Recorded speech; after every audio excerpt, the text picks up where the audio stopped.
लेकर के स्वास्थ्य मंत्रालय की एक बेहद अहम बैठक हुई है। बैठक खत्म हो गई है। स्वास्थ्य मंत्री मनसुख मांडविया, स्वास्थ्य राज्य मंत्री भारती पवार भी इसमें मौजूद थी। एक्सपर्ट्स के साथ में बैठक करके बेहद अहम मसले पर चर्चा की गई है।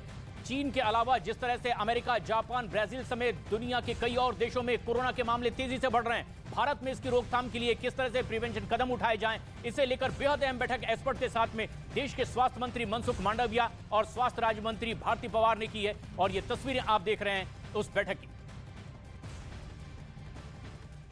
खराब अभी हैं, उससे कहीं ज्यादा खराब होने का अनुमान है। अनुमान यह है कि महज 90 दिनों में चीन की 60% आबादी कोरोना वायरस से इन्फेक्टेड हो सकती है, यानी करीब 80 करोड़ लोग कोरोना पॉजिटिव होने का अनुमान जताया गया। ये पूरी दुनिया की आबादी का करीब 10% हिस्सा है, जिसे एक साथ इलाज देना चीन के बस की बात नहीं है। जो इस बात का भी सबूत है कि चीन में बनी हर वैक्सीन कोरोना वायरस पर पूरी तरह नाकाम साबित हुई। चीन अब तक दावा करता रहा है कि उसकी 90% आबादी को कोरोना की वैक्सीन की दोनों डोज लगाई जा चुकी हैं।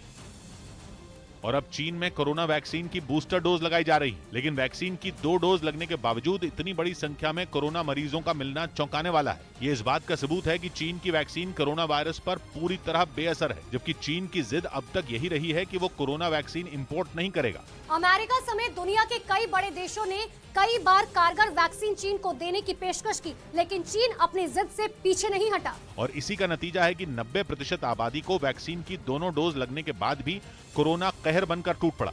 अब तो दावा ये किया जा रहा है कि वहां की आबादी बूस्टर डोज लगवाना ही नहीं चाहती। वहां के सोशल मीडिया पर भी लोगों ने खुलेआम वैक्सीन की आलोचना शुरू कर दी और लोग खुलकर लिख रहे हैं कि उन्हें वैक्सीन पर भरोसा नहीं है। जिससे चीन की वैक्सीन की तो पोल खुली ही, आर्थिक मोर्चे पर भी चीन के लिए बहुत बड़ा संकट खड़ा हो गया। जैसे 2020 और 2021 में पूरी दुनिया की अर्थव्यवस्था पर कोरोना ने ब्रेक लगाया था, कुछ वैसे ही हालात चीन के सामने अब खड़े हो गए।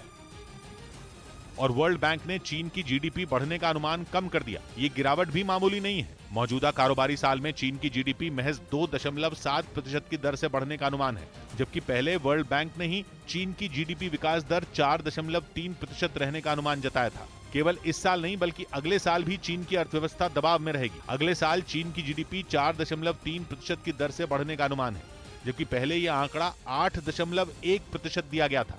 ऊपर से चीन को यह झटका तब लगा जब उसकी अर्थव्यवस्था पहले से बेहाल है। रियल एस्टेट सेक्टर के बेहाल होते ही चीन का बैंकिंग सेक्टर भी घुटनों के बल आ चुका है। अब कोरोना विस्फोट के कारण लगभग सभी मोर्चों पर चीन को झटका लगने वाला है। माना जा रहा है कि कोरोना से उबरने में चीन को कई महीने लग सकते हैं। इधर सिक्स फॉर जस्टिस नाम के संगठन ने राहुल गांधी को धमकी दी। पंजाब के श्री मुक्तसर साहिब के एक सरकारी कॉलेज में खालिस्तान के समर्थन और कांग्रेस के विरोध में दीवारों पर नारे लिखे गए। यही नहीं, राहुल गांधी की भारत जोड़ो यात्रा का विरोध करने की भी बात लिखी गई। इसकी जिम्मेदारी लेते हुए सिक्स फॉर जस्टिस नाम के संगठन के गुरपतवंत सिंह पन्नू ने एक वीडियो भी पोस्ट किया। इंदिरा ठोकी सी ते राहुल रोकांगे। जैसे ही पुलिस को सरकारी कॉलेज में ऐसे नारे लिखे होने की जानकारी मिली, वो मौके पर पहुंच गई और दीवारों से नारों को मिटाया।